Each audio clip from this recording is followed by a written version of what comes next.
खरं आसपासची परिस्थिती पाहता आता आपण मिशन बिगेन म्हणू किंवा अनलॉकच्या दिशेनं वाटचाल करतोय. तर ह्या कोरोनाच्या काळात किंवा लॉकडाऊनच्या काळात आपल्याला एक प्रकर्षानं जाणवलेली गोष्ट मला मांडावीशी वाटते, की आपल्या एकमेकांच्या प्रत्यक्ष भेटी जरी झाल्या नसल्या, तरी संवाद हा किती महत्वाचा आहे माणसा-माणसांमधला, हे आपण अनुभवलेलं आहे. आणि संवादाचं माध्यम असलेल्या अक्षरमानवविषयी मी इथं थोडक्यात मांडेन. अक्षरमानव म्हणजे नेमकं काय आहे? आपण आपल्या आसपास पाहतोय की हा समाज असंख्य तुकड्यांमध्ये विभागला गेलाय. जात, धर्म, वय, लिंग, प्रदेश यासारख्या अनेक भेदांमध्ये आपण विभागलो गेलो आहोत आणि माणसाला माणसासारखं वागता यावं आणि निव्वळ माणूस म्हणून जगता यावं, हे एक उद्दिष्ट घेऊन अक्षरमानव राज्यभर काम करतं. तर अक्षरमानव काय प्रकारचं काम करतंय नेमकं?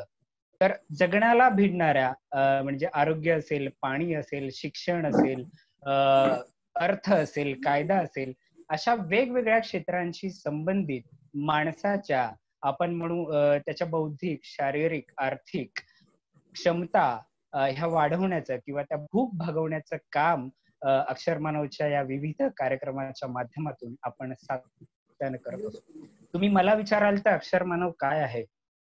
जगताना आपल्याला अनेक प्रश्न पडत असतात. आपल्या मनातलं काहीतरी कोणाजवळ तरी आपल्याला बोलायचं असतं. आपलं मन कुठेतरी हलकं करायचं असतं. तर मला ते माध्यम अक्षरमानव वाटतं. माणसाने माणसाशी जोडून घेतलेली एक साखळी वाटते. त्याचप्रमाणे जगण्याच्या या रंगमंचावर आपण प्रामाणिकपणानं आपली भूमिका चोख पाडता यावी यासाठी जी नाती इथं निर्माण करता येतात, ती अक्षरमानव मध्ये आपल्याला निश्चित भेटतात. आपण आसपास पाहिलं की इथं माणसांचा मेळा असतो आणि या माणसांच्या मेळ्यात जेव्हा आपण एकमेकांना भेटतो तेव्हा भरभरून बोलत असतो. आणि ह्या बोलण्यातून जे अनुभवाचं शिक्षण मिळतं, एकमेकांच्या ओळखी आपल्या होतात, त्यासारखं शिक्षण आणि जगणं निश्चित काही नसतं असं मला वाटतं. मला इथं रवींद्रनाथ टागोराचं एक वाक्य मांडावंसं वाटतं. ते म्हणतात की कोणतंही चांगलं काम करण्यासाठी निर्मळ अंतःकरण आणि भक्कम मानसिक आधार हवा असतो. आणि मला असं वाटतं अक्षरमानव ती एक जागा आहे. गझल हा माझा आवडता प्रांत आहे आणि अक्षरमानव आणि ही लेखक मंडळी या जगाला काय देत असतात, हे मी सुरेश भटांच्या गझलेतून 2 सुटे शेर घेऊन व्यक्त करतो. सुरेश भटांची एक खूप छान गझल आहे आम्ही, त्यातले 2 सुटे शेर मी इथं मांडतो. ते म्हणतात, जगाची झोकुनी दुःखे सुखाशी भांडतो आम्ही, जगाची झोकुनी दुःखे सुखाशी भांडतो आम्ही, स्वतःच्या झाकुनी भेगा मनुष्य बांधतो आम्ही. जरी या वर्तमानाला कळेना आमुची भाषा, जरी या वर्तमानाला कळेना आमुची भाषा, विजा घेऊन येणाऱ्या पिढ्यांशी बोलतो आम्ही. तर अक्षरमानव आणि ही लेखक मंडळी नेहमी आसपासच्या माणसांची, समाजाशी अशाच पद्धतीनं बोलत असतात असं मला वाटतं. आता आपण कार्यक्रमाला थेट सुरुवात करूया. सुरुवात करण्याआधी मला एक छोटीशी गोष्ट इथं मांडावीशी वाटते की या माध्यमातून आपण भेटतोय हे बऱ्याच जणांसाठी नवीन आहे. काही तांत्रिक अडचणी असतात आणि त्यामुळं हे माध्यम हाताळणं थोडं कठीण जातं. याची पूर्ण जाणीव आम्हाला आहे. मी सगळ्यांना विनंती करतो की क्षितिज इथे होस्ट आहे क्षितिज, ज्यांचे कॉल अनम्यूट असतील तर म्यूट करावेत आणि ज्यांना लेखकांना कार्यक्रम सुरू असताना जर प्रश्न विचारावेसे वाटले तर चॅटबॉक्स मध्ये तुम्ही प्रश्न टाका. कार्यक्रमाच्या शेवटी आपण प्रत्येकाच्या प्रश्नाला न्याय देण्याचा प्रयत्न करू. आता आपण कार्यक्रमाला थेट सुरुवात करूया. आज अक्षरमानवच्या या कार्यक्रमात 3 अक्षरमानवचे डार्लिंग आहेत असं म्हणेन मी.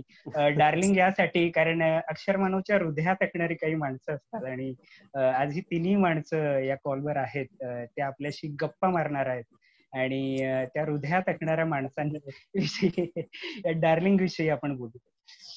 आपल्या सोबत आहे दीपक पारखी. दीपक पारखींची थोडी माहिती मी इथे देतो. हे व्यवसायानं सिव्हिल इंजिनियर असले तरी त्यांनी कथा, कादंबरी, नाटक अशा प्रकारच्या माध्यमातून विपुल लेखन केलंय. आजच्या नंतर उद्याच्या आधी, बिनसावलीचं झाड, अशी अशी आणि या प्रकारची अनेक पुस्तकं अक्षर मानवनी त्यांची प्रकाशित केली आहेत. त्या व्यतिरिक्त शिदोरी स्वविकासाची आणि सी मोर ही पुस्तकं त्यांची प्रकाशित झाली आहेत. आणि आता एक नाटक, 2 एकांकिका हे पुस्तक प्रकाशनाच्या वाटेवर आहे. त्यांना विविध कथा, नाट्यलेखन स्पर्धेत अनेक पारितोषिकं मिळालेत. असे दीपक पारखी आज आपल्यासोबत आहेत. नंतर अभिजित सोनावणे, सकाळ किंवा तत्सम माध्यमातून अनेक वर्ष त्यांनी पत्रकारिता केली आहे.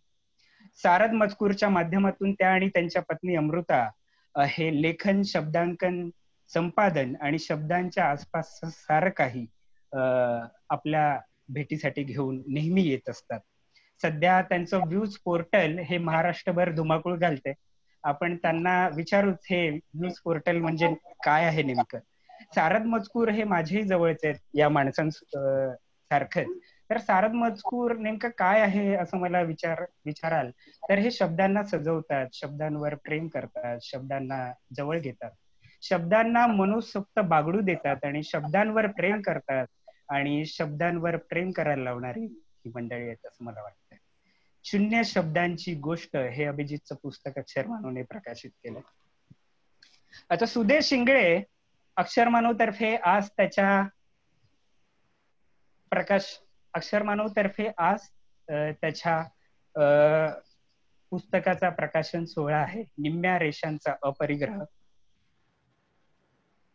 कुठे गेले? माझा आवाज येतोय ना सगळ्यांना? हो, इथं काही मेसेज येत आहे की आवाज येत नाहीये असं. येतोय ना आवाज? धन्यवाद धन्यवाद. सुदेशची काळ्या ठिपक्यांची सोनेरी काळवीट, उगाच काहीतरी आणि आता निम्म्या रेषांचा अपरिग्रह हे पुस्तक अक्षर मानव घेऊन आले. सुदेशचं अर्थशास्त्रामध्ये लॉग आउट होते ना. बाकीच्या सगळ्यांनी म्यूट करावं जेणेकरून गोंधळ टाळता येईल. क्षितिज धन्यवाद. सुदेशचं अर्थशास्त्रामध्ये MA झाला असून मीडिया व मास कम्युनिकेशन मध्ये त्यांनी पदवी घेतली आहे. सध्या परिसर या फाउंडेशन मार्फत उस्मानाबाद येथे तो शिक्षण आणि आरोग्य क्षेत्रामध्ये काम करतो. स्टुडंट फेडरेशन ऑफ इंडिया याचा महाराष्ट्र सरचिटणीस किंवा विद्यार्थी चळवळी तो खूप तळमळीनं काम करतोय. आज त्याच्या या पुस्तकाचं आपण ऑनलाईन प्रकाशन करणार आहोत. जसं आजपर्यंत आपण अनेक प्रकाशन सोहळे पाहिलेत, कोणत्या तरी मान्यवरांच्या हस्ते आपण ते पुस्तक प्रकाशित करत असतो, पण आज इथं जमलेले प्रत्येक श्रोते त्याच्या पुस्तकाचं प्रकाशन करतील. तर हा प्रकाशन सोहळा नेमका काय असणार आहे मलाही सांगायला आवडेल आणि उत्सुकता आहे. आपल्या पंतप्रधानांनी मागे थाळ्या किंवा टाळ्या वाजवून ज्या प्रकारे कोरोना पळवण्याचा फसवा प्रयत्न केला होता असं आपण म्हणू, त्याच प्रकारे सुदेशच्या पुस्तकांचं मी सगळ्यांना विनंती करतो काही काळासाठी त्यांनी अनम्यूट करावं आणि कोणालाही त्रास होणार नाही अशा पद्धतीनं टाळ्या वाजवून आपण, मी सुदेशला विनंती करतो, एक मिनिट सुदेशला विनंती करतो त्याच्या पुस्तकाचं मुखपृष्ठ सगळ्यांना दिसेल अशा पद्धतीनं त्याने धरावं आणि सगळ्यांनी जोरदार टाळ्या वाजून, तोही आयुष्यात विसरू शकणार नाही अशा पद्धतीने टाळ्या वाजून त्याला शुभेच्छा द्याव्या. पुस्तकाचं आहे.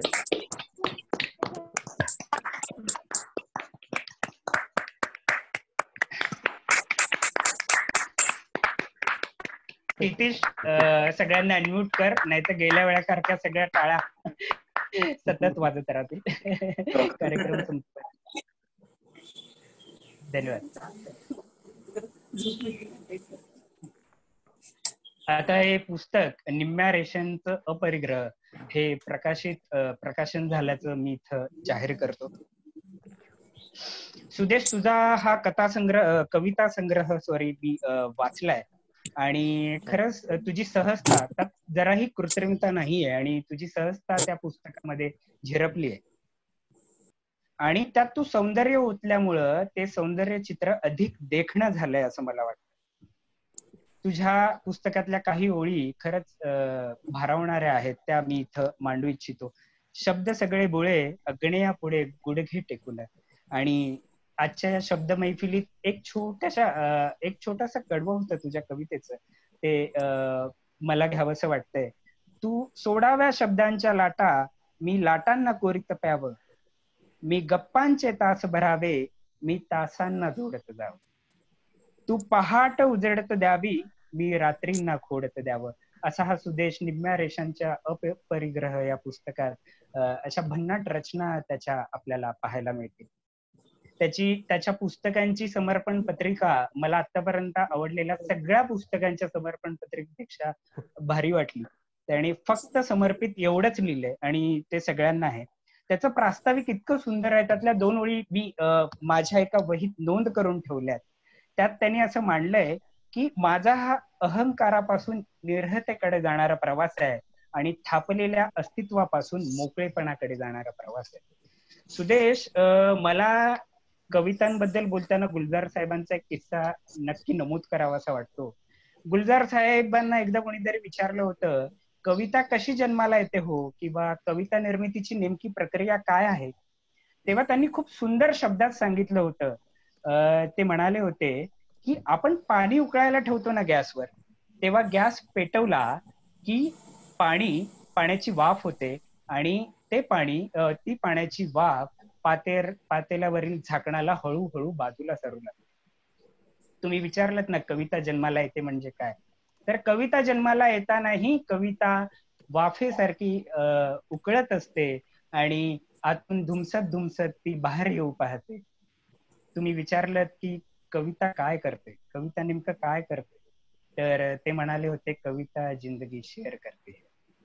मी सुदेशला विनंती करतो की तुझ्या शब्दांच्या माध्यमातून तू कविता आमच्या समोर शब्दात मांडावीस. तुझं मनोगत थोडक्यात इथं व्यक्त.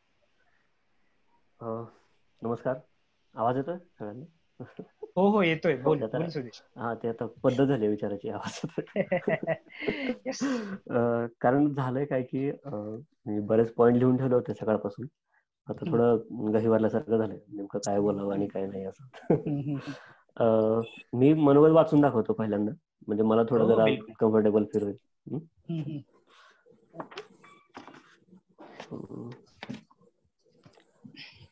माझं हे लिहिणं जे आहे ती प्रतिक्रिया नाही, तो प्रतिसाद आहे एकंदरीत जगण्यासोबतचा. असं म्हणू की हे 3 कविता संग्रह, उगाच काहीतरी, काळ्या ठिपक्यांचं सोनेरी काळवीट आणि आत्ता निम्म्या रेषांचा अपरिग्रह, हे त्या प्रतिक्रियेपासून प्रतिसादाकडचा प्रवास आहे.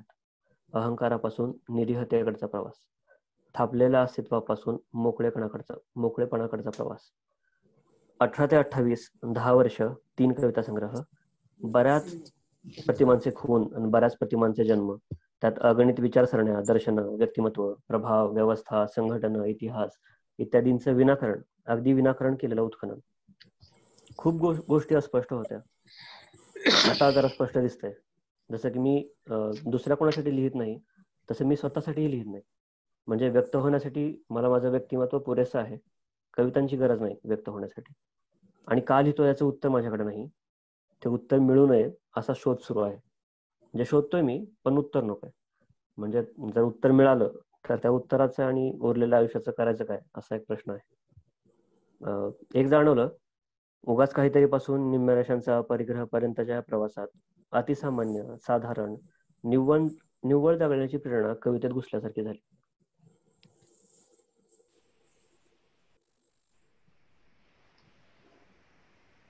धन्यवाद सुदेश. सुदेश, आवाज येतोय का?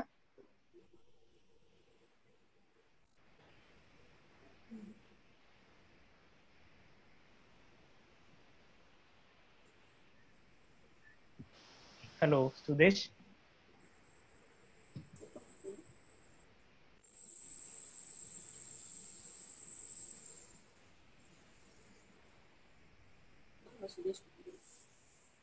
आपण डायल करीत असलेला नंबर यावेळी व्यस्त आहे. आपण थोडं 2 मिनिटं वाट पाहू.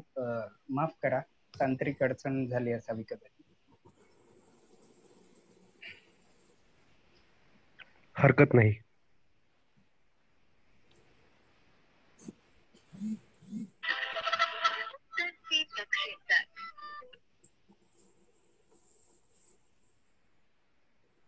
फोन केला का?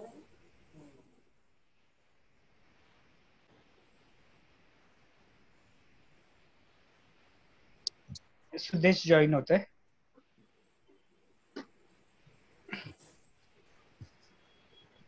हॅलो.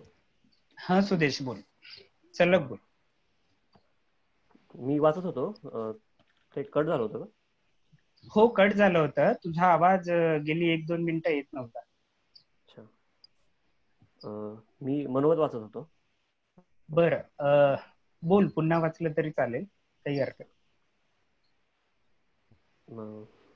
हे माझं लिहिणं जे आहे ती प्रतिक्रिया नाही तर तो प्रतिसाद आहे, एकंदरीत जगण्यासोबतचा. किंवा असं म्हणू, हे 3 कविता संग्रह, उगाच काहीतरी, काळ्या ठिपक्यांचं सोनेरी काळवीट आणि आता निम्म्या आयुष्याचा परिग्रह, हे त्या प्रतिक्रियेपासून प्रतिसादाकडचा प्रवास आहे. अहंकारापासून निरीहतेकडचा प्रवास, थापलेल्या अस्तित्वापासून मोकळेपणाकडचा प्रवास. खूप गोष्टी अस्पष्ट होत्या, आता जरा स्पष्ट दिसतंय की मी दुसऱ्या कोणासाठी लिहित नाही, तसं स्वतःसाठी लिहित नाही. आणि व्यक्त होण्यासाठी मला माझं व्यक्तिमत्व पुरेसं आहे, कवितांची गरज वाटत नाही. आणि का लिहितो याचं उत्तर नाहीये माझ्याकडे, ते उत्तर मिळू नये असा शोध सुरू आहे. शोधतो मी, पण उत्तर नकोय. आणि उत्तर मिळालं तर त्या उत्तराचं आणि उरलेल्या आयुष्याचं करायचं काय, असा प्रश्न असतो. या प्रवासात अतिसामान्य, साधारण आणि निव्वळ जगण्याची प्रेरणा कवितेत घुसल्यासारखी झाली. 3-4 वर्षांच्या सार्वभौम गाळपामध्ये व्यक्तिवाद, सौंदर्यवाद, गूढवाद अशा ठिकाणी आलोय फिरत. एक मात्र नक्की की त्या अघनीभूत ब्रह्मांडीय पोकळीचे उपकार किती वाहते अधूनमधून कवितांच्या रूपाने. त्या ब्रह्मांडीय पोकळी आणि माझ्या कविता याच्यामधलं माझं माध्यम अजून मोकळं, खळाळतं आणि शुद्ध व्हावं.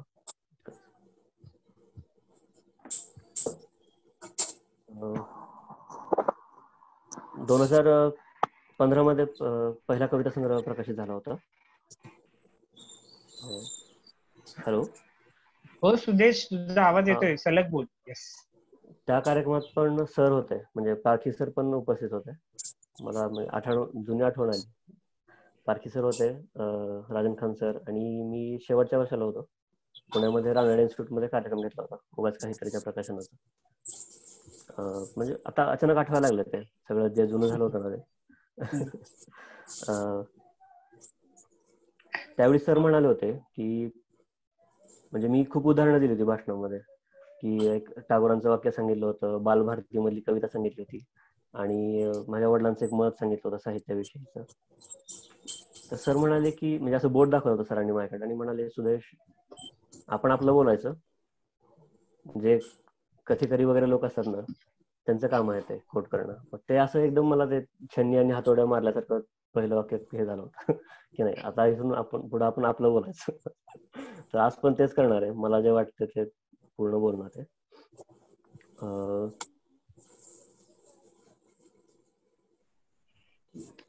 20 ते 23 हा काळ आहे तो, म्हणजे पहिल्या कविता संग्रहाचा. 23 ते 26 आहे तो दुसरा, आणि आत्ताचा 26 ते 29. म्हणजे मला सरळ स्पष्ट असे तीन पुस्तकं आणि 3 टप्पे असं दिसतंय की, अरे आपण त्यावेळी कसे होतो, नंतर आपण कसे झालो, आणि आता आपले काय चालू आहे. हे सगळं ते टप्प्याटप्प्यावर अधोरेखित झाल्यासारखं जाणवतं. म्हणजे उगाच काहीतरी मध्ये ते पूर्णतः असं काय असेल यार, लिहिणं काय असेल, आपण काय लिहू, किंवा हे लिहितोय हे कविता आहे का काय आहे, हे सगळं त्यावेळी असायचं काय. त्याच्यानंतर मग ते 23 ते 26 मध्ये असं झालं अचानक, ते काळ्या ठिपक्यांचं सोनेरी काळवीटासारखं.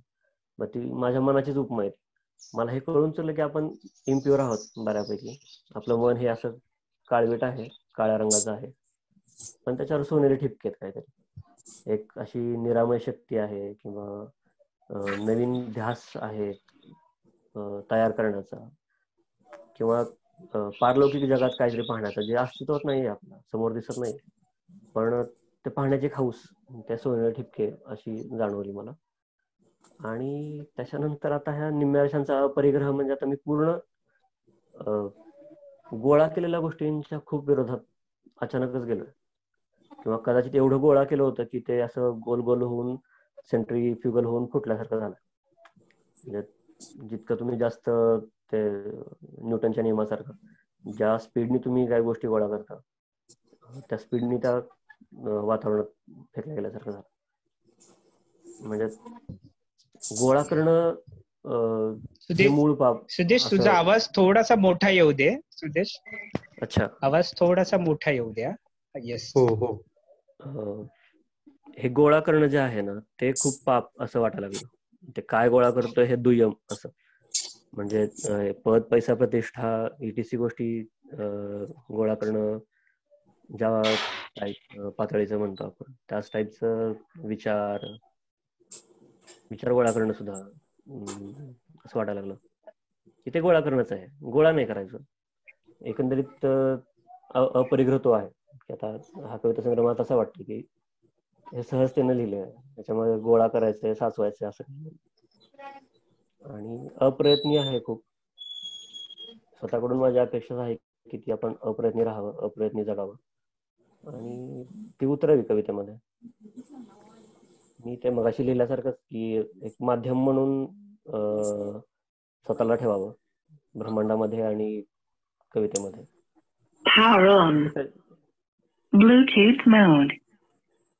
हॅलो.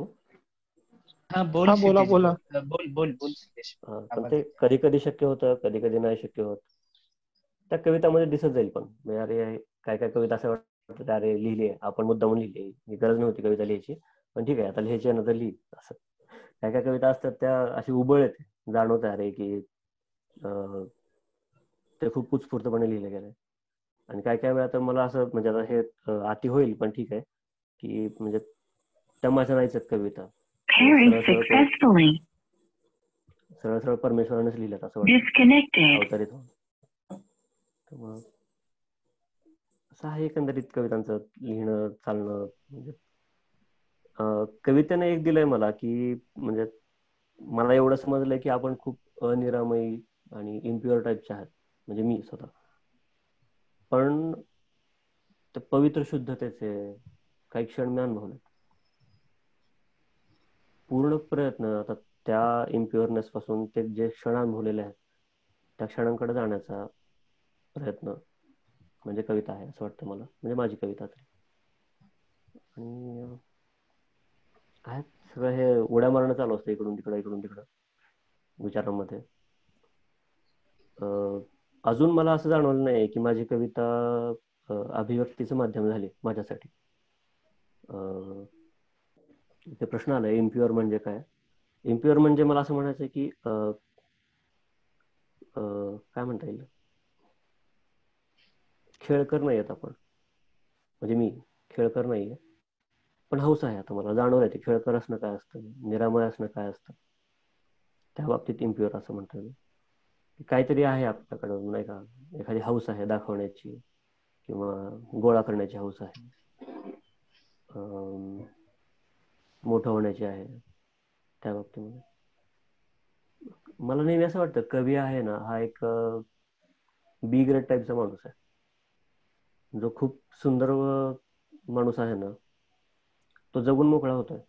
तो राग येतोय त्याला, चिडचिड करतोय, प्रेम त्या एका उत्स्फूर्तपणे 100% करतोय.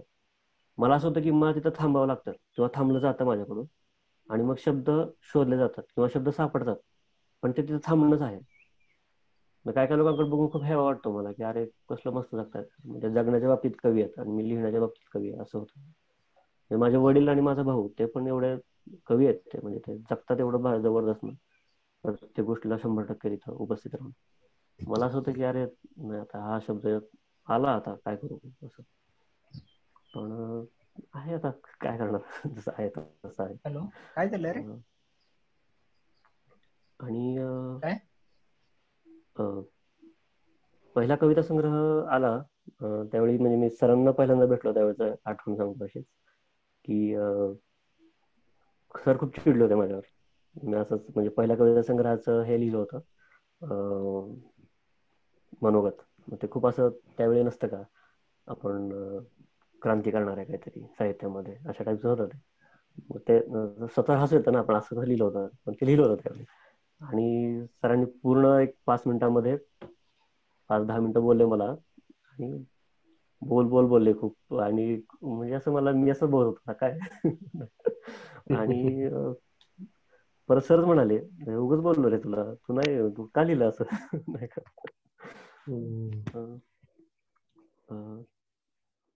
ते आहे, फुग्याला टाचणी मारायचं काम करतात सर कायम.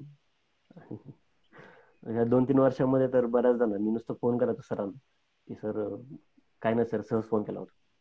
मग ते वाक्य तेवढंच म्हणायचो मी, काय नाही सर, सहज फोन केला होता.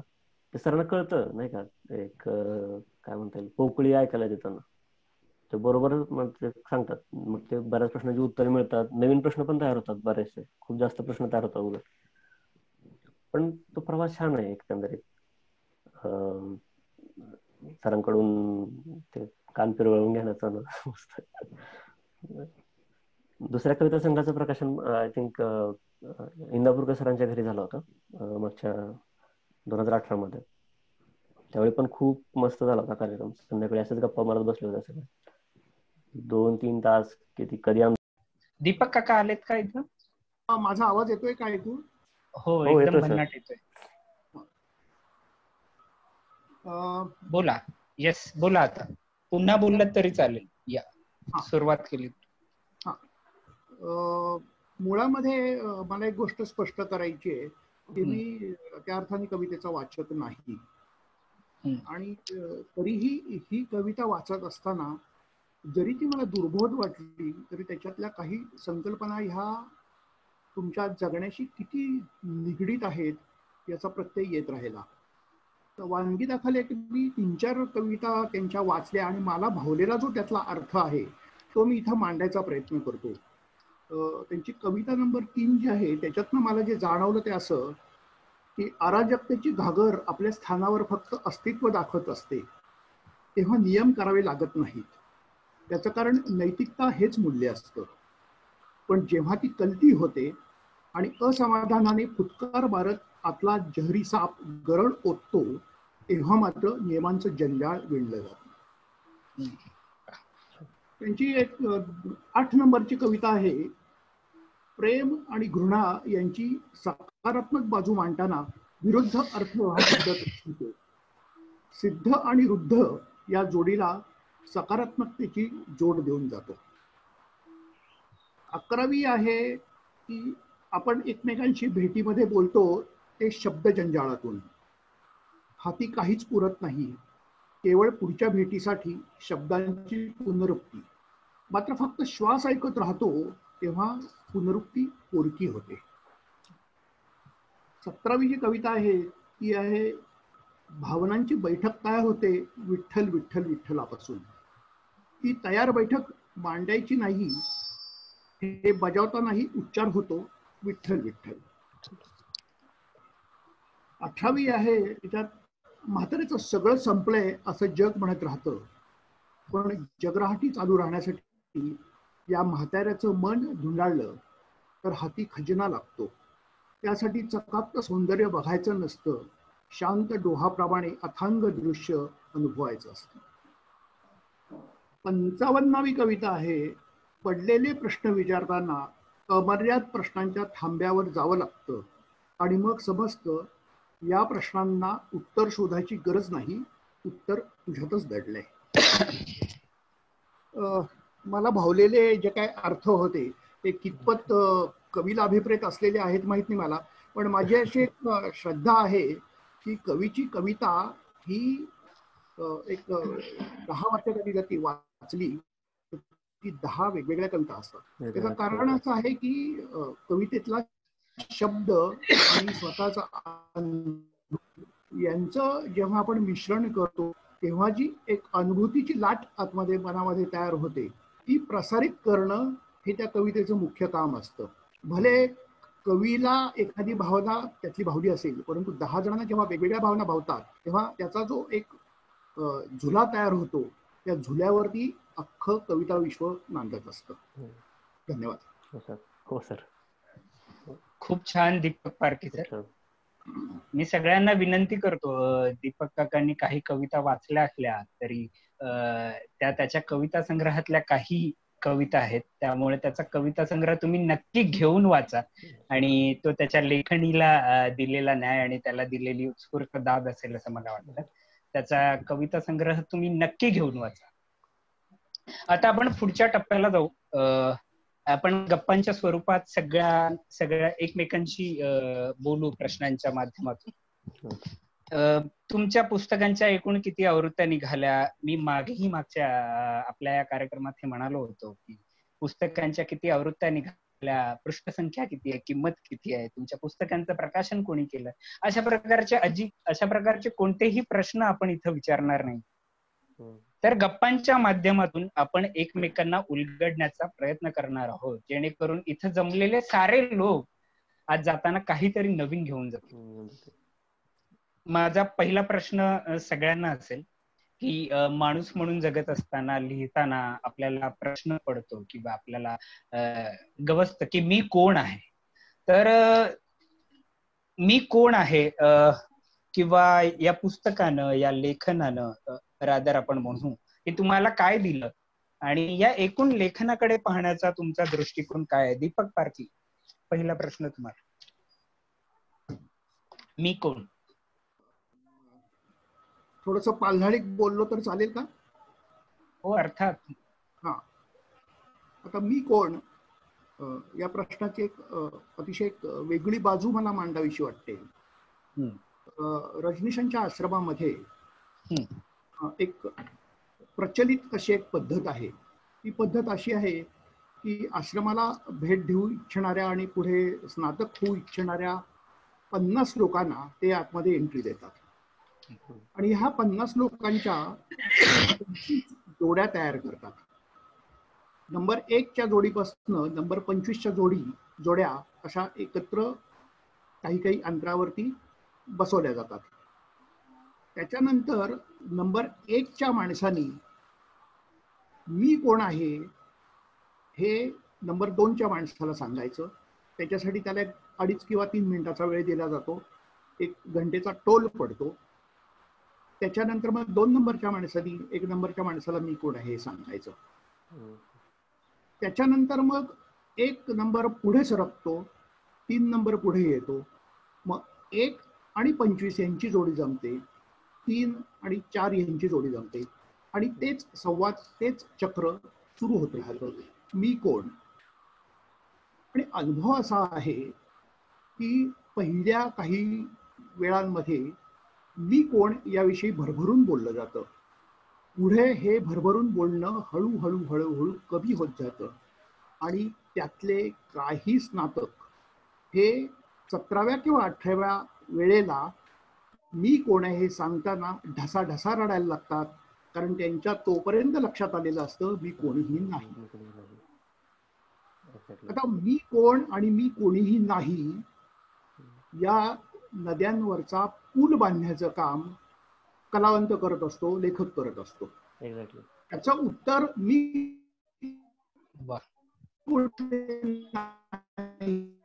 हे त्याला पहिल्याच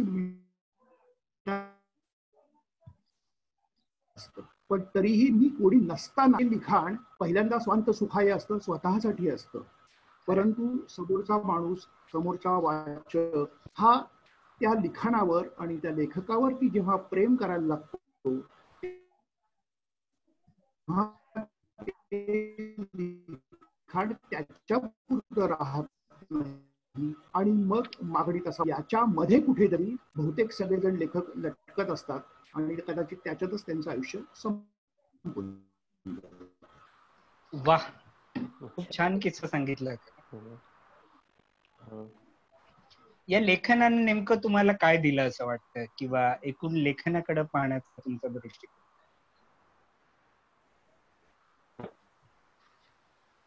हॅलो, माझा आवाज येतोय ना? मला अतिशय मला सोपं लिखाण करायला फार आवडतं. कदाचित याचं महत्वाचं कारण असं असेल की मला सोपं जगायला आवडतं. कॉम्प्लिकेटेड जगण्यामध्ये तुम्ही काही वेळेला जेते होता, काही वेळेला पराजित होता. परचा आनंद आणि जगण्याचं सुख हे सरळ जगण्यात जितकं आहे तितकं स्वतःवरच्या मतेच्या बाहेर जाऊन कुरघोड्या करणं यामध्ये मुळीच नाहीये. हे सरळ जगत असताना वाकडी माणसं तुम्हाला खूप दिसत असतात, पण ही वाकडी जी माणसं असतात ह्यांच्या अंतरंगात तुम्ही जेव्हा जास्तीत जास्त डोकावत जाता तेव्हा त्या वाकडेपणामध्ये सुद्धा एक प्रकारचा सरळपणा, ज्याला आपण एक लॉजिकल सेन्स म्हणतो, हा तुम्हाला दिसायला लागतो. रावणाचं वागणं बघितलं, दुर्योधनाचं वागणं,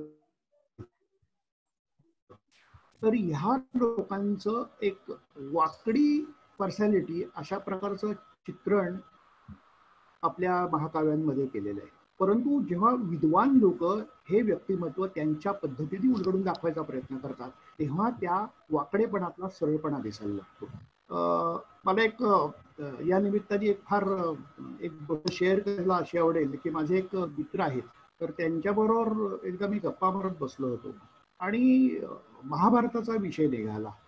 महाभारताचा विषय निघाल्यानंतर मला त्यांनी एक साधा आणि सोपा प्रश्न विचारला की दुर्योधन आणि कौरव हे नैतिक होते का युधिष्ठिर आणि पांडव हे नैतिक होते. मी एकही सेकंद विचार न करता पटकन म्हटलं की युधिष्ठिर आणि पांडव नैतिक होते. ते म्हणजे हे का असं वाटतंय तुला? का म्हणजे होतेच ते, हे उत्तर नाहीये. शेवटी जे मोठं युद्ध झालं या युद्धामध्ये जे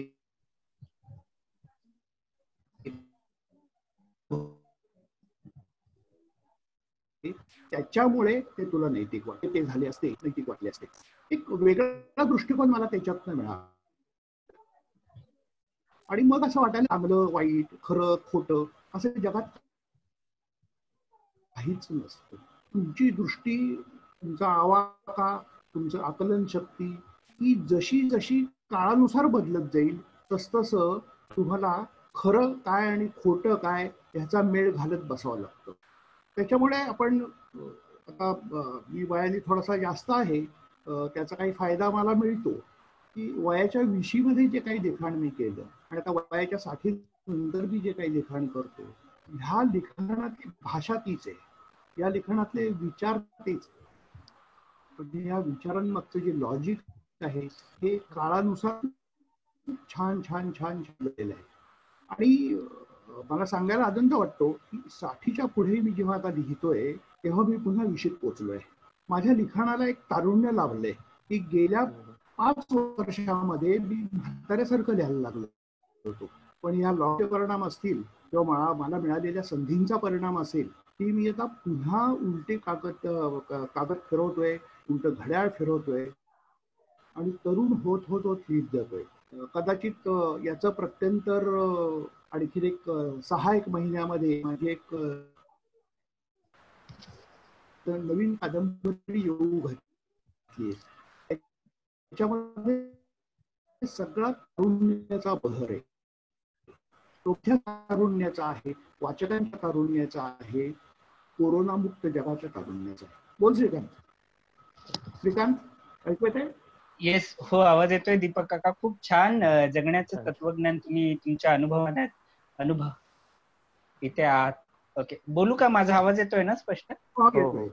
बरं, धन्यवाद पारखे काका. तुम्ही मी कोण या प्रश्नाचं उत्तर देताना तुमच्या अनुभवाच्या माध्यमातून जगण्याचं तत्वज्ञान खूप छान सुंदर शब्दात आमच्या समोर मांडलं. बाकीच्यांनी म्यूट करा. आता आपण अभिजितकडे वळू. अभिजित, हाच प्रश्न तुला, आणि 0 शब्दांची गोष्ट नेमकं काय आहे हे ऐकायला आम्हाला आवडेल. सगळ्यात पहिल्यांदा 0 शब्दांची भेट बद्दल सांगू का स्वतःबद्दल सांगू? कसंही तुला जे छान वाटेल. तर दोन्ही गोष्टी एकच आहेत, हे वेगळ्या नाहीत. म्हणजे 0 शब्दांची भेट हे पण एक आहे आणि माझ्याबद्दल जे आहे ते पण एक आहे. तर पहिल्यांदा स्वतःबद्दल थोडंसं सांगतो. स्वतःबद्दल सांगायचं म्हटल्यानंतर सगळ्यात पहिल्यांदा मला दडपण येतं. म्हणजे कुणासमोर जर सांगायचं असेल तर प्रचंड दडपण येतं. तर हा एक भाग आहे. कारण मी आत्ताच मध्ये लिहिलं होतं की म्हणजे मला ते जाणवलं की हे असं का होतं की स्वतःची ओळख इतरांना करून देताना आपल्याला संकोच का जाणवतो. तर त्याचं उत्तर मला त्याच शब्दात मिळालं, तो म्हणजे संकोच नावाची गोष्ट ही पूर्ण माझ्या आयुष्यभरात व्यापलेली आहे. तर त्याबद्दल आपण नंतर कधीतरी बोलू शकतो. पण माझी स्वतःची असणारी ओळख स्वतःला जी आहे ती फारच वेगळी आहे. म्हणजे इतरांसाठी मी फार संकोची माणूस आहे असं म्हणता येईल, पण स्वतःसाठी मी मात्र फारच ग्रेट आहे. मी स्वतःच्या मनाला स्वतःबद्दल सांगताना कधीच कमी लेखत नाही, कधी म्हणजे कधीच नाही. मी भन्नाट असतो स्वतःसाठी, मी खूप भारी असतो स्वतःसाठी. अगदी म्हणजे कोणी माझ्यासारखं नाही असंही मला वाटत असतं.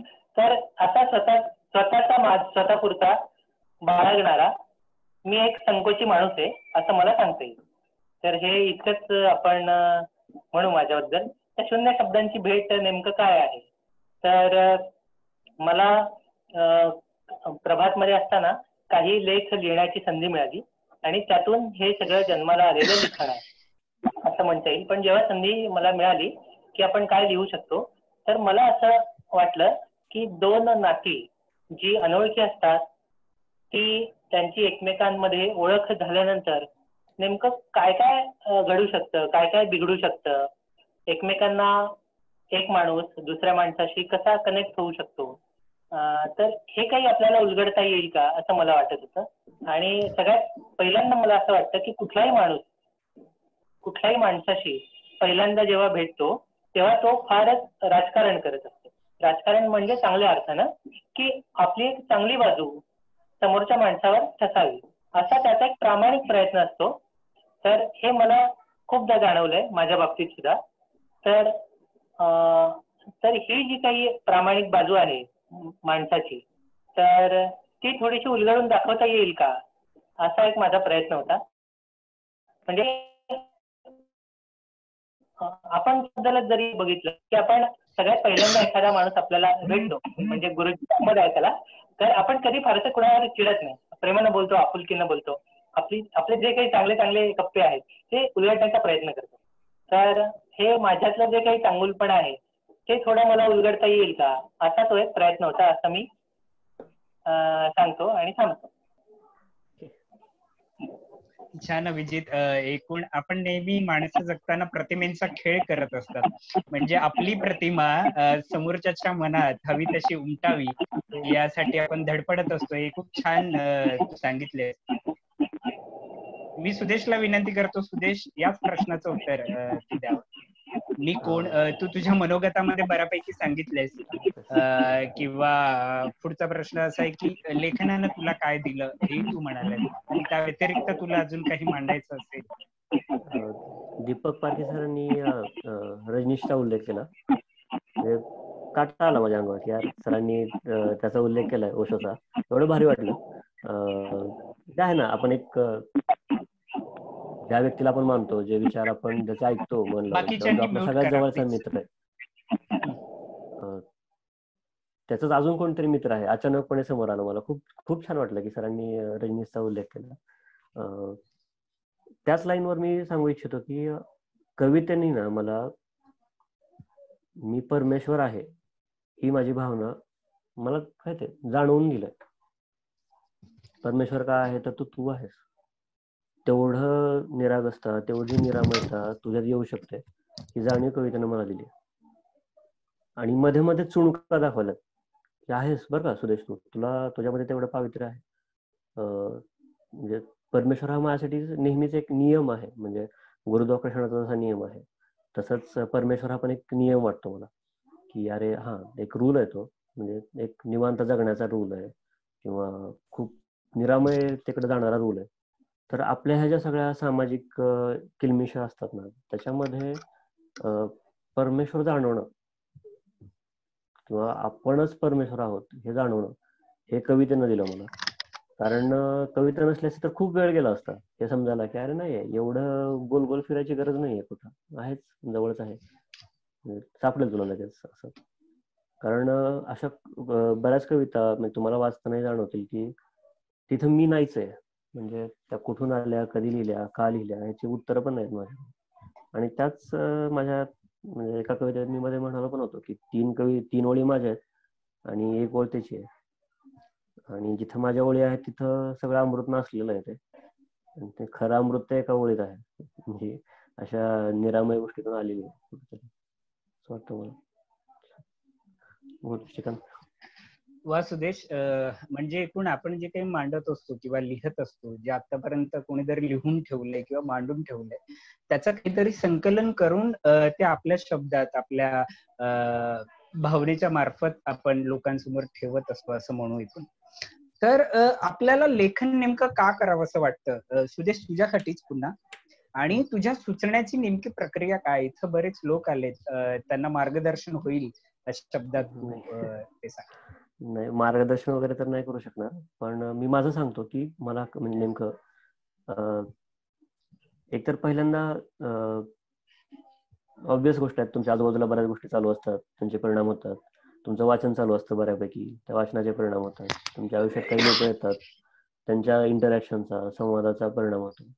आणि एक आपली एक पोकळी असते स्वतःची, त्याच्यामध्ये आपण विचार करत असतो. तर तिथं गेल्यावर जाणवतं, अरे हे मुद्दामून लिहिल्या पाहिजेत काही गोष्टी, काही गोष्टी टीका केली पाहिजे, किंवा असूया असते बऱ्याचदा, नाही का, की अरे यानं लिहिलं ना असं, किंवा यांनी असं लिहिलं ना, मग मला पण आलं पाहिजे. म्हणजे मायामध्ये जाणवते, मला एखादी चांगली कविता वाटली ना, असं वाटतं अरे हे चांगलं लिहिलंय यांनी, आपण ह्या टाईपचं ट्राय करायला पाहिजे काहीतरी. ते जमत नाही, म्हणजे स्वतःच ते छान होतं दरवेळी, पण ते आहे. असूया पण एक कारण आहे असं सांगायचं एवढं मला, की ती पण प्रेरणा आहे मोठी. म्हणजे जसं आपण प्रभाव ही एक प्रेरणा आहे, तशी म्हणजे पॉझिटिव्ह निगेटिव्ह दोन्ही प्रेरणा आहेत. बऱ्याचदा काही सांगायचं असतं, बऱ्याचदा ऐकून पण घ्यायचं असतं, अशा पण काही आहेत. आणि बऱ्याचदा राग पण आलेला असतो, खूप राग आलेला असतो. त्या रागात पण काय देतं बाहेर. कधी 4-5 महिन्यांपूर्वी मी सामाजिक लिहिणं असं मला जास्त कधी वाटत नव्हतं, कारण मी खूप वैयक्तिक व्यक्तिगत लिहितो अजून पण. सीएचे वगैरे विरोध ज्यावेळी चालू होते ना, एक इंटरेस्टिंग किस्सा सांगू का, वेळ असेल तर? हो, थोडक्यात सांग, हरकत नाही. थोडक्यात सांगतो. माझा पहिला धमकीचा फोन, असं निबंध असतो ना आपण, तर पहिला धमकीचा फोन. मला सीएच्या विरोधामध्ये आम्ही ऍक्टिव्ह होतो स्टुडंट चळवळीमध्ये, आणि मी एक कविता लिहिली होती. मग काय प्रक्षोभक वगैरे काही एवढी नव्हती बरं का ती, पण डिसेंट इतका खालच्या पातळीला, म्हणजे तो इंटॉलरन्स एवढ्या खालच्या पातळीला गेलाय ना, की एक 17-18 वर्षाच्या मुलाचा फोन आला मला धमकी देण्यासाठी. मग मी त्याला थोडं बोललो, नंतर तो हा दादा, हो दादा, जाऊ दे, असं झालं. पण टॉलरन्स त्या लेवलला आहे. त्या टॉलरन्सवर पण इंटॉलरन्सवर पण खूप राग येतो. अरे ठीक आहे, एवढं काय प्रक्षोभक नव्हतं ना त्याच्यामध्ये, एवढं हे बोलण्याजोगं. असं पण आहे बरंच काही. बऱ्याच गोष्टी. आता थोड्याच वेळात हा मीटिंगचा वेळ कदाचित संपेल, तर याच लिंकवर आपण पुन्हा जॉईन करू थोड्या वेळाने, की आताच डिस्कनेक्ट करून आपण पुन्हा जॉईन करू, की संपल्यावर सलग करूया?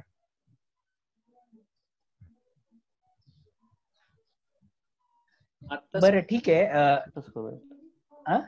आता एंड मीटिंग करून पुन्हा जॉईन करू, म्हणजे नवीन. बरं, आता ओके, सगळ्यांनी डिस्कनेक्ट करू आपण, आणि त्याच लिंकवर पुन्हा आपण इथं भेटू. ओके. तर या अक्षर मानवचं तुमच्या आयुष्यातील नेमकं स्थान काय आहे, आणि अक्षर मानवने तुम्हाला काय दिलं, हा पहिला प्रश्न. आणि जाता जाता इथं खूप लोक जमलेत, ज्यांना लेखन करायचंय, ज्यांना आपल्या भावना, विचार मांडायचे आहेत कागदाच्या माध्यमातून, लेखणीच्या माध्यमातून. त्यांना एक छोटासा काय संदेश द्या, अभिजित? संदेश तर काही मला द्यावासा वाटत नाही तसा, पण जर काही सांगायचं असेल तर हे की अक्षर मानव मध्ये आपण कायम राहिलं पाहिजे, हाच माझा संदेश असेल लिखाणासाठी पण. कारण मी अक्षर मानव मध्ये आहे म्हणून मी लिहितो. तर नवीन मुलांना जर लिहायचं असेल तर त्यांनी फक्त अक्षर मानवच्या सोबत प्रवास करावा, आपोआप त्यांचं लिखाण आतून बाहेर येईल. जसं सुदेशनं सांगितलं की एखादा थॉट मनात आल्यानंतर तो पिकतो आणि मग त्याची कविता होते. तर अक्षर मानव सेम हेच काम करतं. एखादा मनात विचार रुजतो आणि ते पिकवण्याचं काम, मनातला विचार पिकवण्याचं काम हे अक्षर मानव करतं. माझ्या बाबतीत ते अगदी 100% खरं आहे. अक्षर मानव मध्ये आल्याच्या आधीचा मी आणि नंतरचा मी हा पूर्ण ड्रास्टिक चेंज आहे. विचार पिकवण्याचं काम हे अक्षर मानवनं आणि त्याही पेक्षा जास्त राजन खानांनी केले. म्हणजे राजन खान आयुष्यात नसते तर मी विचारच करू शकलो नसतो, अशी माझी अवस्था असली असती असं मला वाटतं. हे विचारच म्हणजे नुसता मेंदू आहे पण त्यात काही विचार नाही. तर हे विचार करण्याचं यंत्र, वापरण्याचं तंत्र अक्षरमानवनं दिलं. वा. सुदेश. अक्षरमानवचं कसं आहे, मी पहिल्यापासून अक्षरमानवमध्ये आहे, पहिल्या पुस्तकापासून आतापर्यंत. त्यामुळे मी खूप सिक्युअर फील करतोय. एक भोपळ्यातला बी म्हणतो ना, मला कधी कुटुंबामध्ये असल्यासारखं आहे. एवढं सिक्युरिटी आहे, एवढं आपुलकी आहे. एक वडीलकीचे नाते भेटणं, भाऊ भेटणं, हे मित्र भेटणं, हे सगळं असं खूप सिक्युअर, खूप असं कुटुंब वाढत जाणं म्हणतो ना, तसं वाटत राहतं अक्षरमानव. आणि सरांचं काय सर, एवढा आधार आहे ना तो, की आपल्याला माहित नसतं ना, अरे कोण वाचेल का, कोण आहे का. म्हणजे पहिल्या एका कविता संग्रहावेळी मी असं वाट बघत बसलो होतो कार्यक्रमाला कोणी येईल की नाही. सरांनी ओळखलं होतं ह्याच्या डोक्यात काय झालंय, कारण 5 वाजले, 5:30 वाजले तरी अजून 5 लोक 10 लोक नाही का तरी उभा राहिले शेजारी आणि म्हणाले की मी आहे ना इथं, म्हणजे 700 कोटी लोक आहेत शेजारी, असं समज. त्यामुळे ते एवढं भारी होतं ते, की अरे हा आहेत ना सर, बघतील, आपण काय करायची गरज नाही, सर बघतील, घेतील मी बघून. तर ती काय असं वाटत होतं की आता जास्त निवांत वाटत राहणं आहे ना, निरामय वाटत राहणं, हे आहे अक्षरमानवमध्ये. दीपक काका. आणि असं खूप भारी वाटतं आपण आहोत. हा, झालं का तुझं? मग पुढे जाऊ आपण. दीपक काका, बाकीच्यांनी प्लीज म्यूट करा. मुळामध्ये झालं असं की 84 साली किर्लोस्कर मासिकाने एक कथा स्पर्धा घेतली होती. आणि कथा स्पर्धा नव्हती, एक विशेषांक होता, कथाकार विशेषांक, नवकथाकार म्हणून. आणि त्या अंकामध्ये मी, भानू काळे, राजन खान आणि भारत सासणे या 4घांच्या कथा होत्या. राजन खानना मी कधी बघितलेलं नव्हतं आणि राजन खाननी कधी मला बघितलेलं नव्हतं, पण आमच्या एकाच मासिकामध्ये 2घांच्या कथा होत्या. त्याच्यानंतर जवळजवळ 14 साल उजाडलं. म्हणजे 84 साली आम्ही लेखक म्हणून एकत्र होतो आणि 14 साल उजाडेपर्यंत आम्ही दोघांना एकमेकांना बघितलेलं नव्हतं. आणि 14 साली हिरकणीचं बिऱ्हाड हे जे आरळीकरबाईंचं पुस्तक आहे, त्याच्या प्रकाशन समारंभाला मी गेलो. आता हे कारण असं, दीपक काका सॉरी तुम्हाला इथं थांबवतोय. हा कॉल जर थांबला ना, सध्या थांबण्याच्या सूचना येत आहेत आपल्याकडे, तर तुम्ही सलग बोलत राहा. थांबला तर आपण डिस्कनेक्ट करू आणि शेवटच्या सत्रामध्ये लोकांचे प्रश्न घेऊ आणि इथं थांबू. बोला. तर मला माहित नव्हतं की हे हिरकणीचं बिऱ्हाड हे अक्षरमानवचं अपत्य आहे म्हणून. पण वंचित विकास नावाची एक सामाजिक काम करणारी संस्था आहे, त्याच्याशी आरळीकरबाई रिलेट होत्या आणि मी वंचित विकासशी रिलेट होतो. आणि त्याच्यामुळे मी आरळीकरबाईंच्या आकर्षणापोटी किंवा प्रेमापोटी म्हणून त्या कार्यक्रमाला गेलो. आणि त्याचं सूत्रसंचालन अक्षरमानवचंच ते प्रकाशन असल्यामुळे राजन खान करत होते. आणि ती सूत्रसंचालनाची अभिनव पद्धत बघितली, ते मी प्रेमात पडलो. आणि पुस्तकावरती शिवाजी रोडवरचा याचा पत्ता होता, राष्ट्रभूषण चौकाचा. आणि मी गेलो तिथं गेलो तर तिथं मला वाटतं तेजूताई होत्या आणि त्यांच्याशी मी जरा 2 वाक्य बोललो. आणि पलीकडच्याच एका ह्याच्यातनं जिन्यातनं राजन खान आले आणि लाकडी खुर्चीवरती पाय मुडपून असे बसले. आणि मी त्यांना म्हटलं नमस्कार चमत्कार वगैरे सगळे झाले आणि म्हटलं मी दीपक पारखी. त्यांच्याकडे रोज अनेक लोक येत असतात, त्यातलाच मी, अशा पद्धतीने त्यांनी माझ्याकडे बघितलं. ते म्हणले दीपक पारखी म्हणजे 84 साली किर्लोस्कर मध्ये लिहिलेला? म्हटलं हो. आणि ऍक्च्युली खरं म्हणजे त्यांना मला उठून मिठी मारायची होती, परंतु त्यांची वागण्याची पद्धतच आवडे. तेजूताईंना म्हणले ते बंदूक घेऊन ये ग जरा, त्याला पहिल्या 2 गोळ्या घालतो आणि खिडकी उघड खाली फेकून देतो.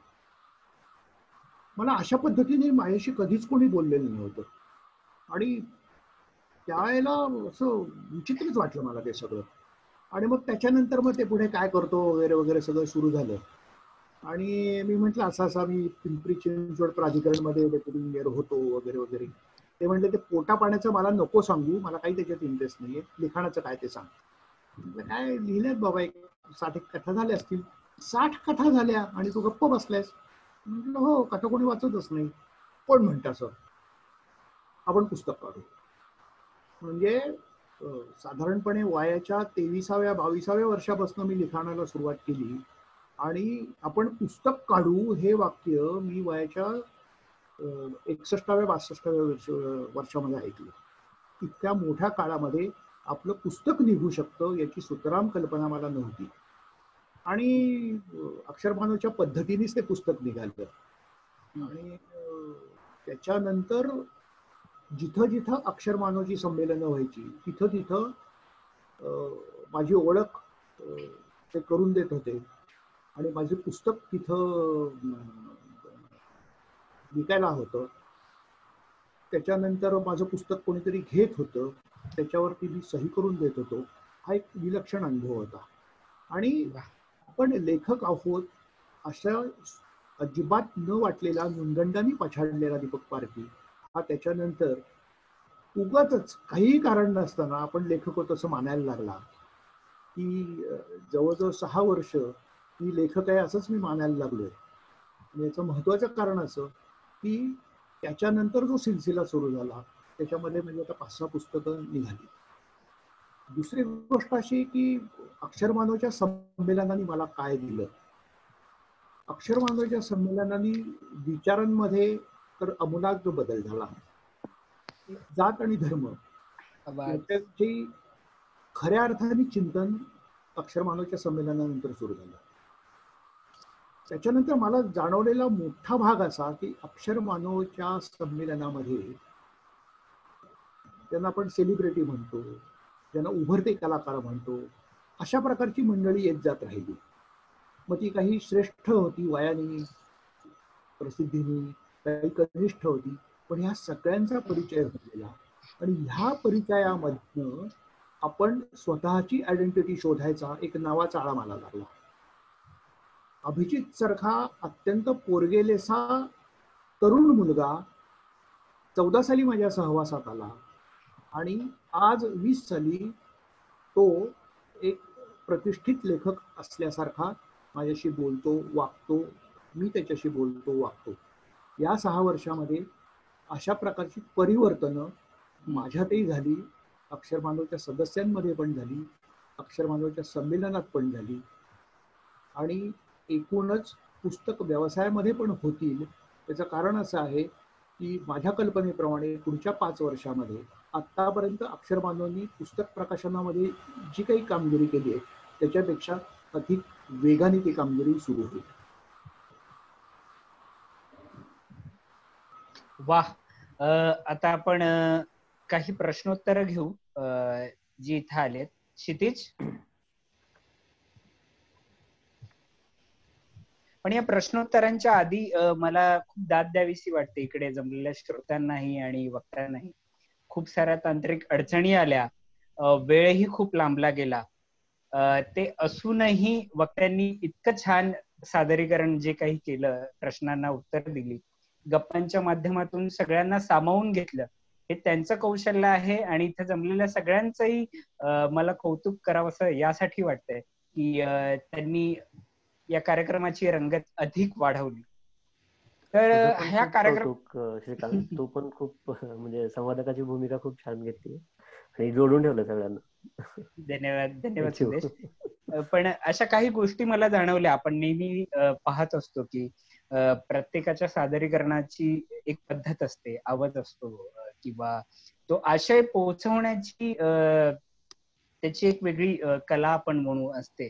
तर आपण जेव्हा एखादी गोष्ट मांडत असतो, मग ती मुलाखत घेणारा असो किंवा देणारा असो किंवा कविता वाचणारा असो किंवा लिहिणारा असो, तर प्रत्येकानं अशा कार्यक्रमात कसं बोलावं, किती बोलावं, कशा प्रकारे बोलावं आणि कशा प्रकारे बोलावं या प्रकारचे असे कार्यक्रम, ही कार्यशाळा असते आणि आपल्याला नेहमीच शिकवण देत असतात असं मला वाटतं. आणि ही लेखक मंडळी, मला नेहमी असं वाटतं की समाजातल्या प्रश्नांचा सूक्ष्म अभ्यास करून समाजाच्या पर्यंत ते पोहोचवण्याचं काम, अधिकाधिक पोहोचवण्याचं काम, प्रभावीपणे पोहोचवण्याचं काम आपण असं म्हणू की तुम्ही करत असता. त्यामुळं तुम्ही जे काही बोललात त्यामुळे इथं जमलेल्या सगळ्यांना आज काही ना काही मिळेल याची मला खात्री आहे. क्षितिज, प्रश्न घे काही निवडत त्यातले.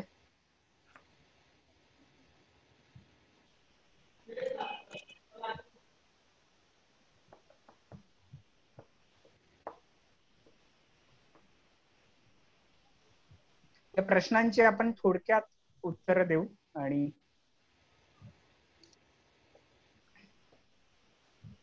हॅलो, आवाज येतोय का माझा? हो येतोय. कविता दातेर यांना लेट मी इन असं म्हणतात, त्यांना त्या इन नाही आहेत का कॉल मध्ये? अच्छा, ओके, जॉईन केलेलं आहे, जॉईन होत आहेत ना? त्यांचेच प्रश्न घेऊ. त्या आल्यात का? मग त्यांचे प्रश्न घेऊ ना. ओके, श्रीकांत, तुम्हाला मी पाठवलंय प्रायव्हेट मध्ये प्रश्न, चॅट मध्ये ते आले असतील. एक मिनिट मी पाहतो. हा, सगळे प्रश्न आले.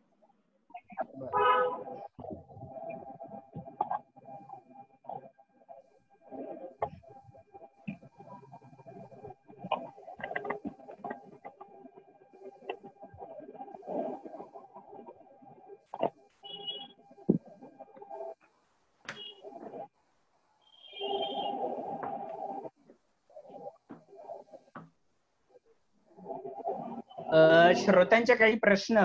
सुदेश, तुझ्यासाठी कविता करायची तुझी प्रेरणा काही, हा प्रश्न आपला झालाय. आणि कविता करणं, हो, कविता करणं सोडून दिलं तर काय फरक पडेल असं तुला वाटतं? नाही, कविता लिहायला चालूच केली नव्हती मुद्दामून कधी, त्यामुळे ती मुद्दामून सोडण्याचा प्रश्नच नाही. तो प्रोसेस. आणि अजून एक आपला इथे प्रश्न आहे की कवितेत, एक मिनिट, कवितेत भावना व्यक्त करत असताना सुसूत्रता करण्याच्या नादात कविता पूर्णत्वाला जात नाही, काय करायला हवं? असं सगळ्यांनाच आहे, ज्याला कोणाला उत्तर द्यावं असं वाटेल त्यांनी द्यावं. ज्ञानेश्वर आजबेंचा हा प्रश्न आहे. नाही, तो सुसूत्रता आणण्याचा जो प्रयत्न आहे ना, तो मुळात सोडून दिला पाहिजे. ते जसं येत आहे तसं लिहिलं पाहिजे असं वाटतं मला. तो जो मुद्दामून लिहिण्याचा प्रयत्न आहे ना, तोच एक उमरा आहे असं वाटतं. नाही काय नाही, ते पूर्ण असं आराच्या केला पाहिजे. निलिमा पगार यांचा हा प्रश्न आहे. अभिजित किंवा दीपक पारखी हे दोघेही या प्रश्नांची उत्तरं देऊ शकतात. आपण केलेली कविता आधी फार आवडते स्वतःला, नंतर मग ती आवडेनाशी होते, असं होतं का कोणाबरोबर? तर कविताबाबतच्या, हा बोला, कवितेच्या बाबतचे हे काही दोन प्रश्न होते. कविता करण्याची प्रेरणा असेल किंवा सोडून दिलं तर काय फरक पडेल, किंवा कवितेतून भावना व्यक्त करण्याच्या नादात, सुसूत्रता आणण्याच्या नादात आपण असं म्हणू कविता पूर्णत्वाला जात नाही. आणि शेवटचा प्रश्न कविते संदर्भात आहे, जो इथं दिसतोय मला, की आधी केलेली कविता आवडते नंतर आवडेनाशी होते, असं का होतं? असं कधीच मला माझ्या बाबतीत झालेलं नाही की आपण लिहिली आहे कविता आणि ती आवडली नाही. त्यामुळं एवढंच उत्तर आहे. बरं, दीपक काका किंवा सुदेश यावर काही बोलायचं? सुदेश, त्याआधी तुला एक प्रश्न आहे. पूजा यांचा एक प्रश्न आहे, do you hide any secret in your book? म्हणजे असं काही गुपित आहे का तुझ्या पुस्तकातलं जे केवळ तुलाच माहिती आहे असं? मग ते गुपित असेल तर ते सांगायचं, किंवा काही लोक शोधू शकतात असं त्यांना म्हणायचं. हा, शोधू शकाल तुम्ही, पण मी कसं सांगू? बरं, नाही, पण ते शोधलं पाहिजे. आहे बरं गुपित, पुस्तक घ्या, वाचा, आहे गुपित. वा, हे छान होतं. कविता दातेर यांचे काही प्रश्न आहेत, आपण मी ते सलग वाचतो आणि मग सगळे त्यावर चर्चा करू आपण.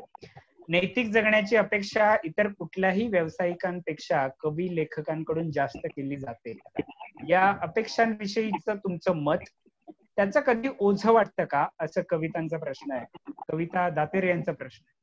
पुढचा प्रश्न असा आहे की लिहायला सुरुवात करताना तुम्हाला शेवट माहिती असतो का?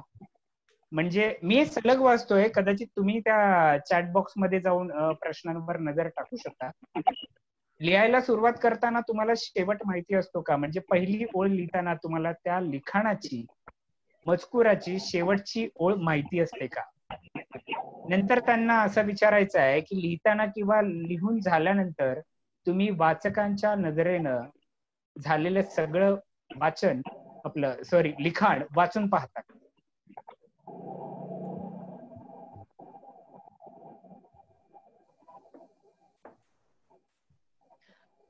दीपक काका.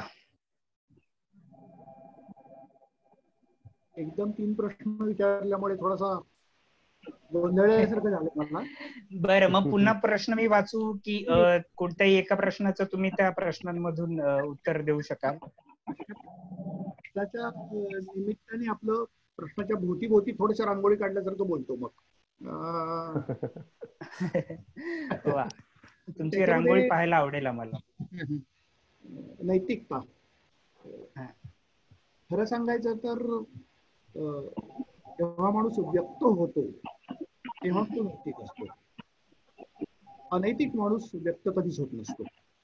व्यक्त होण्यासाठी कागद लागतो, पेन लागतो, आणि कागद आणि पेन हातामध्ये येतं त्याची नैतिकतेची पातळी निश्चितपणे उंचावलेली असते. आता हे नैतिकतेचं ओझं वाटतं का? नैतिकता हा जर तुमचा मूळ स्वभाव असेल, मूल्य व्यवस्था किंवा मूल्यांची प्रामाणिक राहणं ही जर तुमची जगण्याची पद्धत असेल तर याचं ओझं वाटायचं काहीच कारण नाहीये. तो तुमचा सहज भाव होऊन जातो.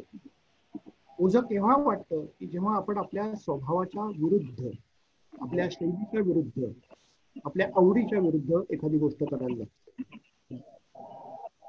त्याच्यामुळे नैतिकता ही इतर कुठल्याही कलाकारांच्या पेक्षा लेखकाकडे ताकदभर जास्तच असते असं माझं ठाम मत आहे, आणि त्याचं ओझं त्याला कधीही वाटत नाही. बरं, दुसरा भाग आहे त्यांनी विचारलेला की कथा लिहिताना पहिलं वाक्य लिहिता तेव्हा तुम्हाला शेवटचा प्लॅन काय लिहिणार याची कल्पना असते का? साधारणपणे 70 कथा माझ्या आतापर्यंत लिहून झाल्या. 70 कथातल्या 69 कथा यांचा शेवट मी काय करणार आहे हे मला माहित नाही. मात्र आता मी एक कादंबरी लिहितोय, त्याचा शेवट हा मला अगोदर सुचलेला आहे आणि मी शेवटाकडून सुरुवातीकडे येतोय. हा पहिलाच आहे माझ्या इच्छाचा प्रवास. पण ओव्हरऑल पहिला लिहित असताना मी नेमका शेवट काय करणार आहे हे मला समजलेलं नसतं. आणि बहुतेक सगळ्या माझ्या कथांमधले शेवट जे आहेत हे पहिल्या लिखाणावरती मात करून जातात. त्यामुळे पहिलं भंगार लिखाण शेवटच्या पॅरेग्राफमध्ये उंचावलं जातं आणि लोकांना ते आवडतं. तिसरा प्रश्न असा होता की आपलंच लिखाण वाचक म्हणून तुम्ही वाचता का? त्याचं उत्तर स्पष्टपणे नाही आहे. लिखाण मी पुन्हा वाचतो ते केवळ शुद्धलेखनातल्या चुका शिकण्यासाठी, वाक्यरचना काही विस्कळीत झाली का त्याच्यासाठी, की अशी वाक्यरचना नकोय की ज्याच्यामुळे विपरीत अर्थ त्याचा निघू शकेल, एवढंच फक्त बघतो. वाचकाच्या भूमिकेतनं मी जर माझं लिखाण वाचायला लागलो तर माझं लिखाण मी प्रसिद्धीसाठी देऊ शकणार नाही. बर, सुदेश तुला काय वाटतं या प्रश्नांसंदर्भात? मी असहमत आहे पूर्णपणे सरांविषयी, आता तिन्ही प्रश्नांविषयी. पूर्ण सर म्हणतात ते योग्य आहे, आवडतं ते. त्यात तुझी अजून काही मत किंवा तुला मांडावं असं वाटतं त्या प्रश्नात? त्या महत्वाचं मला थोडं एक हे वाटतं की कथा आणि कादंबरीशी मला संबंधच आलेला नाही जास्त, त्यामुळे ते सुरुवात आणि शेवट तसं अनुभवच नाहीये मला अजून. ज्यावेळी लिहीन त्यावेळी कदाचित बघूयात. अजून घाबरतोय मी खूप लिहायला, कादंबरी लिहायला अजून, पण बघू आता काय होतं. सध्या एक अरण्यगर्भातील सरपटत असं डोक्यात आहे, पण ती कादंबरी होते का पुन्हा कविताच होते ते चाललंय. मी मगाशी म्हटल्याप्रमाणे त्या आदिम सभ्यतांचा शेतीला मध्ये पकडून मी इथपर्यंत येण्याचा प्रयत्न करणार आहे. पण डोंट नो ते कवितेच्या रूपाने बाहेर पडेल की पुन्हा कादंबरीकडे जाईल माहित नाही. पण कवितेच्या बाबतीत तर कसं असतं की ते खूपच स्पॉन्टेनियस असतं ना ते. मग ते विचार करून हे करणं असं नाही होत कधी. आणि बोलू आपण मग पुढच्या वेळी कादंबरी तुझ्या मनातली भीती नवीन कादंबरीला लवकरात लवकर जन्म देईल अशी आम्ही अपेक्षा व्यक्त करतो. त्या होप सो. अभिजित तर पारखी काकांनीच उत्तर माझं उत्तर पारखी काकांनीच दिलेलं आहे, त्याच्यामुळे पारखी काकांना थँक्स. हा एक भाग. पण तरी मला एक जोडायचंय. मी मगाशी जे म्हणत राहिले की लिहिणं मला स्वच्छ करतं, तर लिहिणं मला नैतिक सुद्धा करत असतं. मी कालच्या पेक्षा आज जरा जास्त चांगला, आजच्या पेक्षा कदाचित उद्या जास्त चांगला होईल जर मी लेखक असेल तर एवढं फक्त मला त्याच्यात ऍड करायचंय. दुसरं शेवट माहिती असतो का, तर मी जे लिहिलं ते शेवट माहिती असून म्हणजे शेवटाचा पाठलाग करतच लिहिलेलं जास्त आहे. आतापर्यंत जे काही लिहिलं ते शेवटाचा पाठलाग करतच लिहिलेलं आहे. त्यामुळं मला 100% शेवट माहीतच असतो, कारण मी शेवटाचा पाठलाग करतच लिहित असतो. म्हणजे अचानक वाट बदलली असं फारसं झालेलं नाही आतापर्यंत. तिसरा भाग ते पण मी वाचक म्हणून कधी वाचत नाही, तर फक्त वाचायचं म्हणून वाचतो की जे आपल्या मनात होतं ते जसंच्या तसं आलंय की नाही, त्याच्यात काही भर टाकायची आहे का, काही वाक्य वजा करायची आहेत का, आशय वजा करायचे का, तर एवढ्याच नजरेनं मी फक्त ते पाहतो. बरं, छान. हॅलो, अजून एक सांगायचं मला. बोल ना. की मी पण कधी कधी अशा कविता वाचतो माझ्या स्वतः लिहिलेल्या, पण कुणी एखाद्याने कौतुक केलं तर की अरे हा ही छान वाटली, अरे कुठली छान वाटली, हा ठीक आहे बघूयात कुठली. तर कोणी म्हणलं अरे हे काही एवढी काही खास नव्हती, कुठली खास नव्हती, जाऊन बघूयात एकदा, असं होतं बरं. हे इथं मला ऍड करायचंय बरं का, की मी काही लिहिलं आणि जर कोणी कौतुक केलं किंवा कोणी जर सांगितलं की हे जे बरं नाही झालं, तर त्याच्याकडे काही माझं फारसं लक्ष नसतं, म्हणजे शून्य लक्ष असतं. मी जरी लक्ष देत असलो तरी माझं लक्ष त्याच्यात नसतं, कारण मला लेखक म्हणून माहिती असतं की मी याच्यात कुठं फसलेलो आहे आणि कुठं एक पाऊल पुढे गेलेलो आहे. तर त्यामुळं कौतुक केलं तरी मला असं वाटत राहतं की हे कौतुक फक्त आपण ऐकावं कानांनी, पण कानातून मेंदूपर्यंत ते जाऊ नये याची काळजी मी घेतो. म्हणजे थोडक्यात त्याचा परिणाम माझ्यावर होऊ देत नाही, माझ्यातल्या लेखकावर. म्हणूनच तुम्ही शून्य शब्दातून आपली गोष्ट लोकांना सांगू शकता. खरंय. शेवटचे 3 प्रश्न आपण एकत्रितपणे घेऊया.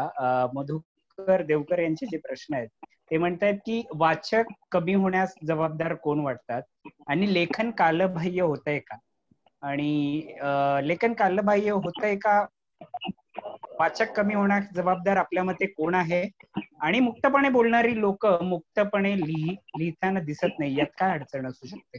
सुदेश. वाचन कमी तर होत नाहीये, अगोदर पण पर्सेंटेज असंच असायचं. म्हणजे वाचकांचं पर्सेंटेज, लिखाणांचं पर्सेंटेज आधीही तेवढंच होतं, आत्ताही तेवढंच आहे. आता फक्त आपल्याला हे समजतंय जास्त की हे असं दिसतंय, हे असं दिसतंय. अगोदर इन्फॉर्मेशन कमी असायची, काय म्हणता येईल, बाकीच्या भाषांशी किंवा स्पीड खूप कमी होता ना, त्यामुळे ते जाणवत नव्हतं. पण गुणोत्तर आणि प्रमाण पाहिलं तर तेच निघेल. म्हणजे जर काढायचं ठरवलं आपण की अगोदर किती लोक लिहित होते आणि लोकसंख्या किती होती, आणि आता किती लोक लिहित आहेत आणि लोकसंख्या किती, तर जवळपास तेच प्रमाण निघेल. आणि बेसिक रूटला तेच आहे, भांडवली व्यवस्थाच येते की जे सगळ्या गोष्टींचं म्हणजे मेन इव्हिल तोच आहे. तिथून स्पर्धा करायला लागतो आपण, तिथून मग स्वतःच साठवायला लागतो, तिथून मग दुसऱ्याचा दुस्वास करायला लागतो. हेच आहे ते. माझं तर उत्तर तेच आहे की भांडवली व्यवस्थेवरच येतो आपण, की या सगळ्या गोष्टींचा विचार करता वाटतं मला. वा, दीपक काका.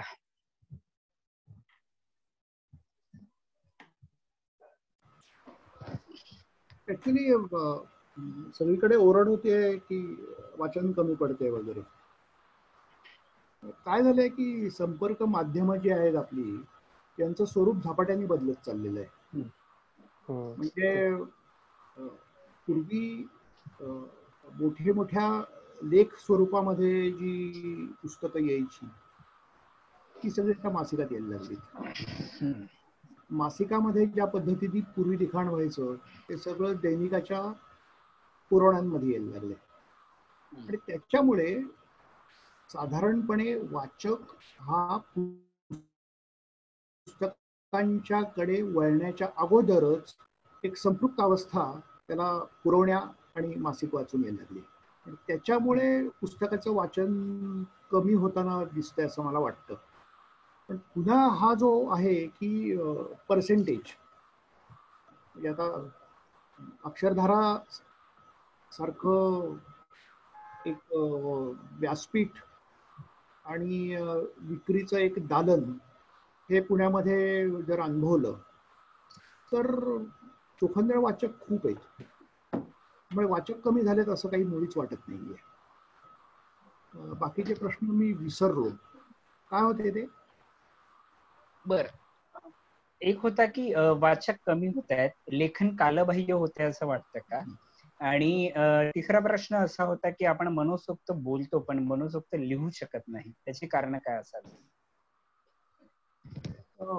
मनसोक्त बोलू शकतो याचं कारण मला असं वाटतं की बोलणं कुठे रेकॉर्ड होत नसतं आणि त्याच्यामुळे एक आपलं म्हणणं हे कुठेतरी रेकॉर्ड होत नाहीये, त्यामुळे जे काही तोंडावर येईल ते बोललं तरी चालेल अशी एक भावना असते. पण जेव्हा तेच विचार तुम्ही लिखाण या स्वरूपात मांडता तेव्हा त्याचं डॉक्युमेंटेशन होतं आणि त्याचं उत्तरदायित्व हे तुमच्यावरती लादलं आणि मग थोडासा माणूस तुला कचरतो. त्याच्यामुळे बोलणं खूप असतं पण लिहिणं कमी असतं. मी कालबाह्यतावरती म्हणजे खरं सांगायचं तर नाही फारसा केलेला, त्यामुळे या प्रश्नाचं नाही मला माहिती. मधला जो प्रश्न आहे, हा बोल ना, बोल. मधला जो प्रश्न आहे की आता पारखी काका उत्तर देत होते की मुक्त शकतो का किंवा काय, तर माझ्या पुरतं उत्तर त्याचं असं आहे की मी खूप खरं बोलू शकतो पण खूप खरं लिहू शकत नाही. म्हणजे कारण तेच आहे, पारखी काका म्हटले तेच थोडस मला अधिक सांगायचंय की मी का खरं लिहू शकत नाही. त्याचं एक कारण असं आहे की खरं बोलताना माणूस, म्हणजे मी जेव्हा सांगत असतो तेव्हा माणूस समोर असतो, त्याच्या डोळ्यातले हावभाव मला वाचता येत असतात. पण मी जर खरं लिहून गेलो तर त्या माणसाची जी काही इंटरप्रिटेशन आहे ते वाचताना, खरं वाचताना, त्याच्यापर्यंत मी कधीच पोहोचू शकणार नाही आणि त्याला करेक्ट करण्याची जी काही संधी आहे ती मला कधीच मिळणार नाही. म्हणजे ऐकताना आपला मुद्दा खरं ठसवण्याचा एक प्रयत्न सातत्यानं होत असतो. ते खरं लिहिल्यानंतर तो प्रयत्न अजिबातच तिथं काही संधीच नसते. त्यामुळे मला कधीच खरं लिहायचं नाही, मला खरं मात्र खूप बोलायचंय. वा वा. आता आपण कार्यक्रमाचा शेवट करूया. गेली 3 तास आपण एकमेकांना ऐकतोय, एकमेकांशी गप्पा मारतोय आणि खूप साऱ्या अडचणी आल्या तांत्रिक गोष्टीमुळे. झूमवर पुन्हा आपल्याला जॉईन करावं लागलं. तरी हो, कविताचं असं म्हणणं आहे की कार्यक्रमाचा शेवट पुस्तकाचा मुखपृष्ठ दाखवून करावा. आपण तो करूच. येस, डेफिनेटली करू. तर मी माझं पूर्ण करतो आधी की मला अक्षरमानवचा कार्यक्रम हा नेहमी एक कौटुंबिक सोहळा वाटतो आणि या कौटुंबिक सोहळ्याचा आपण मनापासून सगळ्यांनी आनंद घेतला, त्यामुळे कार्यक्रमाची रंगत अधिक वाढली मला असं वाटतं.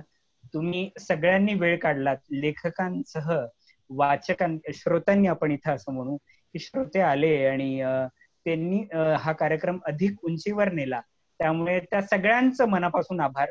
आपण अशाच माध्यमातून पुन्हा भेटत राहू आणि हा कार्यक्रम यशस्वी करण्यासाठी जे काही तुम्ही सगळ्यांनी योगदान दिले, कवळे काका आणि क्षितिज हा कार्यक्रम मॅनेज करत होते, कवळे काकांकडे नोंदण्या होता, त्यांच्याही मनापासून आभार. क्षितिज हा कार्यक्रम आपला हाताळत होता, त्याचेही मनापासून आभार. धन्यवाद. शेवट आपण सगळ्यांचा मुखपृष्ठ दाखवून करू. वा.